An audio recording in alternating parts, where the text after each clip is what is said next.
When you yourself are working on yourself, you are helping to matakin the whole world. You're helping to usher in Geula. And so why is this the time? Sefer Shmos is Sefer HaGeula. And so when we deeply look into these parshas, we can gain an insight from our ancestors on what they did to reawaken us now in a certain sense to what we have to do to get out of Galus. So we see what they did during this time of backbreaking labor, of makos, of all the different things going on in this entire Sefer, and see what can I tease out to live by and see how I can get out of Galus myself during this time. And then come Pesach Seder, when you're like obligated to see yourself as if you're leaving Mitzrayim, you can grab now and hold on to that.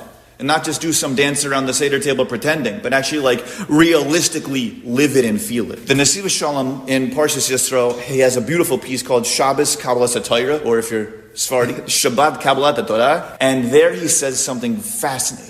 He says the Zman awakens the Kriya, and the Kriya awakens the Zman. When it's Pesach time, we read in the Torah the Kriya for Pesach. When it's Sukkot, we read for Sukkot. So the Zman is me'orer the Kriya. The time of Pesach is awakening what we read in the Kriya, in the Kriyas HaTorah. But the other side is also true, and that is what's happening right now. The Kriya me'orering the Zman. When we are reading Sefer Shmos, we have an opportunity for that to come out into the world and bring out what's in there. We see Galus. Where's Galus in my life? What can I learn from what's going on over with everybody in the Chumash, in the Parsha, and bring that out in a beautiful way? Tap into that to get out of Galus myself, and then usher in Geula. That's there. You see it also by Yisro. You're going to have an opportunity when you're standing in shul for those 10 commandments. You yourself, if you're tapping into it properly, says the Nesiv Shalom, have the ability to receive them spiritually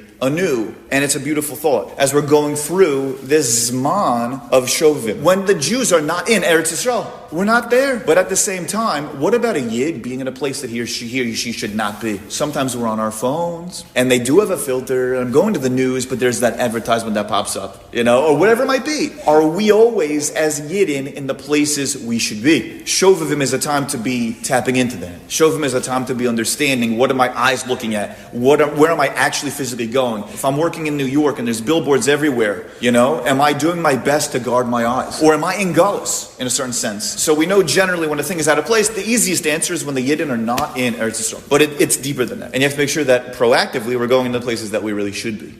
This is not a speech to move to Eretz Yisrael right now, right? This is personalistic exile we're talking about, personalistic Galus. It'd be all great if we all could go back to Eretz Yisrael, but there's something profound about recognizing that we have to be mentally in the right place, emotionally in the right place, physically in the right place, geographically in the right place, so that way we can strive and grow, expand ourselves, and blossom. Life isn't just about collecting tools for Shas. We have to have tools for life. And during Shovavim, we can actually tap into it and get it clear.